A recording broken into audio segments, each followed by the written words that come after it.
Happy What Should I Do Wednesday. I hope you guys are having a fantastical, magical, wonderful Wednesday. I know I am for the most part. Aside from the fact that my allergies are like, ugh. And I woke up this morning to my 5-year-old wailing and holding her ear, only to find out she has a full-blown double ear infection.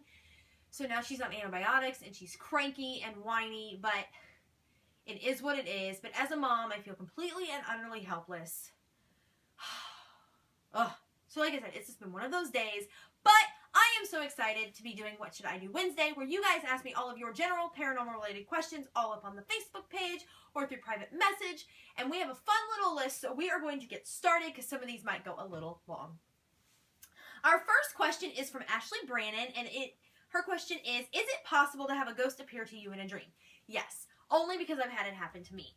A couple of years ago, I had a dream where my grandfather was standing outside of my car, and he passed away in 2001, and I know that this was a recent dream or a recent time because I was in the car that I have now, and I did not have that car then. So I was in the car, and I was listening to a song that reminded me of my grandfather, and I turned it up, and when I looked out my window, he was standing outside the car door. Like a freaking robot. I roll down the car door window, I get out of the car, I turn the radio up, and I start dancing with him.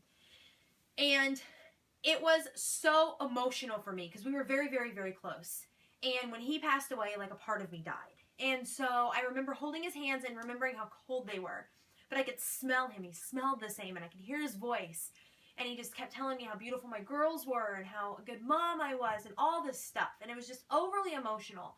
And I just kept saying, how much time do we have? How much time do we have? And he's like, not long. I remember him saying, not long. Just hold on. It's okay. And so I just buried myself into him, and I just cried.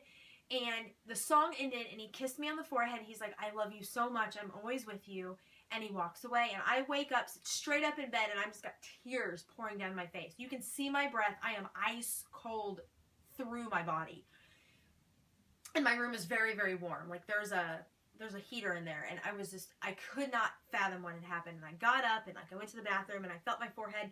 My forehead was ice cold, like where he had kissed me. And I thought, I just made contact with my grandfather's spirit. Like, I knew hands down that's exactly what had happened, and it felt so good, and I kind of wish it would happen again, but it hasn't, and that's okay. I at least had that moment. And so, yes, hands down, 110% I believe it can happen because I've had it happen to me. So thank you so much for your question. It was a good one. Moving on, our next question is from Miss Bobby in Merritt. Hi, Bobby. And her question is, what are your thoughts on the witching hour 3 a.m.?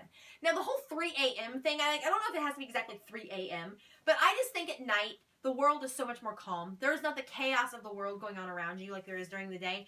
And I think it gives spirits kind of that time, or that having the floor, if you will. Like, they're like, oh, okay, no one's really paying attention to anything else going on in the world. Like, it's not 3 o'clock in the afternoon, and now the dogs are barking, and the kids are screaming, and the phone is ringing, and there's someone at the door, and it's just chaos. If I were to move something right now, they would think the kids did it. I would not get any recognition whatsoever. No one's going to say, oh, a ghost did it. So I think there's just a lot more of an opportunity at 3 o'clock in the morning or at 2 o'clock in the morning. It's quiet, the world is at peace, and if someone hears something at 3 a.m., they're going to be more inclined to go, what was that? Like, okay, the kids are sleeping, there's no one else here, what's going on? So I think it's an opportunity, but I believe the paranormal activity can happen anytime, any day. But I just think at night it's a lot more calm, and there's a lot more peace, and there's a lot more of a chance for them to feel that they can manifest. And especially if they're like on a mission, where they need to be heard or they want to be heard, they're going to wait. If they're intelligent, they're going to wait. So, yeah, I think that it just boils down to the world's at peace and it's calm and quiet. And they feel like they have the floor. So, thank you so much for your question. Our next question is from Miss Heather Neal Barno. Her question is, what do you think about black-eyed kids? They are creepy AF. Black-eyed kids are creepy. They are, I don't know what it is, but I think it's something about a kid with no eyes. Like, it's a little kid, they have a cute face, and you can tell they'd be really cute if they had eyes, but they don't. They have these big, dark, black circles. That's like soul stealers. I think they are the pure work of the devil. I think that, for whatever reason, that evil little jerk face, uses kids because they're innocent. They are innocent pawns in a world of chaos. And I think that it is a target for everybody to go, oh my God, it's a kid. Oh, it's a little girl. No, it's not. It don't have eyes. Get your life. Ugh, it terrifies me. Like, I just watched this movie on Netflix called Dark Skies. And there was one scene in this movie, the kid had no freaking eyes. And I'm like, what? Why? He's like 6 and he has no... Done. Hashtag over it. I was so over that at that point. I was like, great. Great. Not only do they have these ghetto-looking aliens, just saying. They were like sticks with like heads. It was ghetto. Good movie, though. But then they had this little kid with no freaking eyes. And I'm like, I'm done. That right there, I was just done. I was like, great. Great. He has no eyes. Awesome. Awesome sauce. They're just soul stealers, man. Every time I see a kid with dark eyes, I'm like, man, you were stealing my soul. Stop. So no, they are creepy. I don't like it. I don't do it. Hands down. No. Just no. I'm done. Just no. Did I mention no? No. I love your question, but no. I can't. They're just creepy. So that's my thoughts on kids with black eyes, is they're just creepy. And I think they're soul stealers and the pure work of the devil. I don't like it. Moving on. Our next question is from Teresa Forbes. I can make contacts with spirits as I am a medium, but why can't I contact my husband? Okay. This is a tough one. I don't have that answer. I'm not a medium. I don't have that ability. I'm an empath.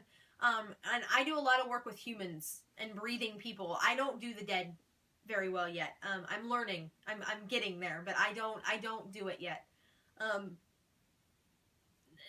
The only thing I can say is that possibly he's just moved on. That he's not here. His spirit's not here to make contact with. And he's at peace. And that's a good thing. And I know it's hard for you, especially when you're grieving and you just, going back to my grandfather, you want that one more moment. That I want to hear his voice one more time. I want to know what he smells like. I want to feel him here.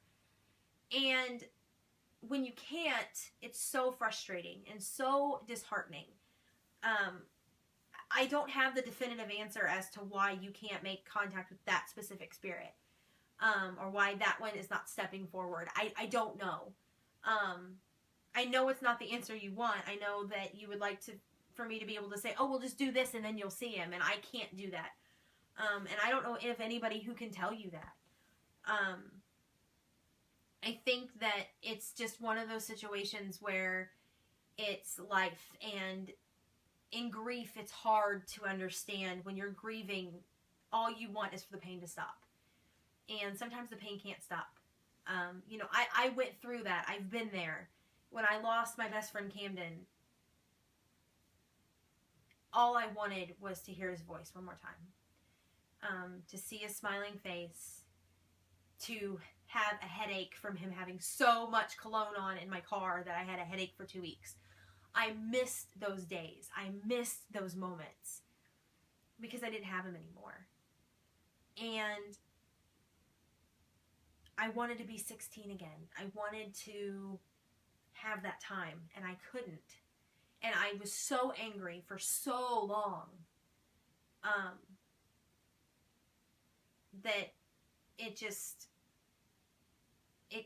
killed me. And, you know, he has come to me in dreams as well. And so, you know, I've kind of come to peace with everything, but it still doesn't make it any easier. Because then with a dream, you wake up and it wasn't real. So I know it's hard, and I wish I could give you the answer that you want, but all I can say is that maybe he's at peace, and I know that doesn't make it any easier, but that's all I've got. And I hope that you can find peace in your heart, and I hope that you can find comfort, and just know that we are a family, and we're here for you in any way that we can be, whether that's to hold your hand and talk to you for hours. We're here to do that, but I hope that you find peace, and that you get through this, and that you come to peace with the situation. So I'm sending you all my love and all of my well wishes and all of my healing prayers that I can to help you get through that. So our last question is it's about freaking time. Boy, You're slacking. Walter used to give me questions all the time. This is the first one in like 6 videos. Hashtag disappointed. But it's okay.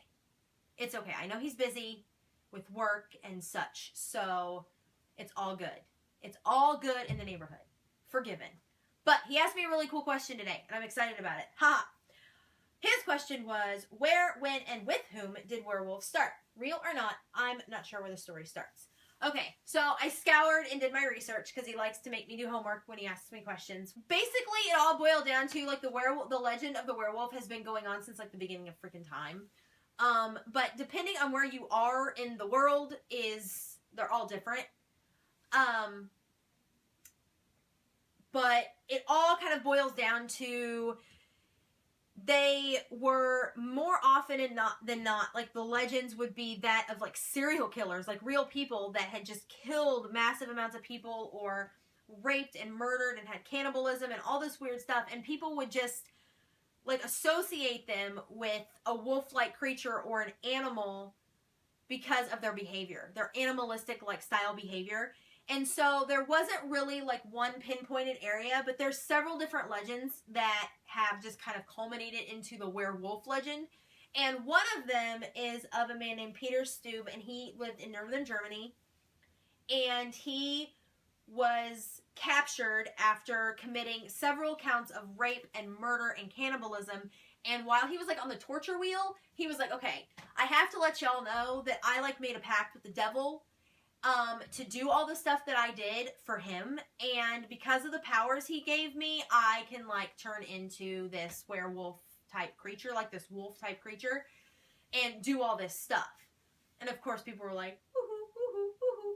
But that was one of the legends that I found that was about a werewolf. And they all kind of went back to that. Like, they all kind of associated them with werewolves. And I think it was just because it was easier for people to go, well, an animal would do something like this, but a human, not so much. So, and in all reality, where, like, wolves, like, actual wolves don't really attack people that often. Like, you don't hear of, like, a wolf attack. Typically, they are in packs and they're on their own. Like, they're just like, forget you. Like, I would rather be over here away from me, you than here. So I think it's just one of those legends, real or not. Like, I don't think people like at the howl of the moon turn into a werewolf.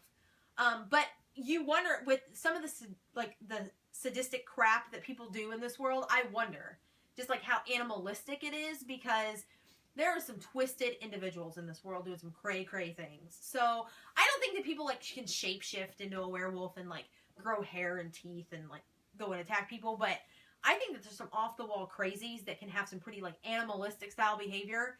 And that's what we compare it to. Is like, it was like a wolf. He was like a dog attacking meat. So it's a legend, but it's a cool one. And I really like the question. So thanks, yo. But that's all I have for What Should I Do Wednesday. I will be back on Friday for GA Flashback Friday, where I recap one of our past episodes of Ghost Adventures. Until then, stay happy, stay healthy, enjoy the springtime. I'm going to, after I go pop a Claritin. And I will see you guys on Friday. Much love and happiness.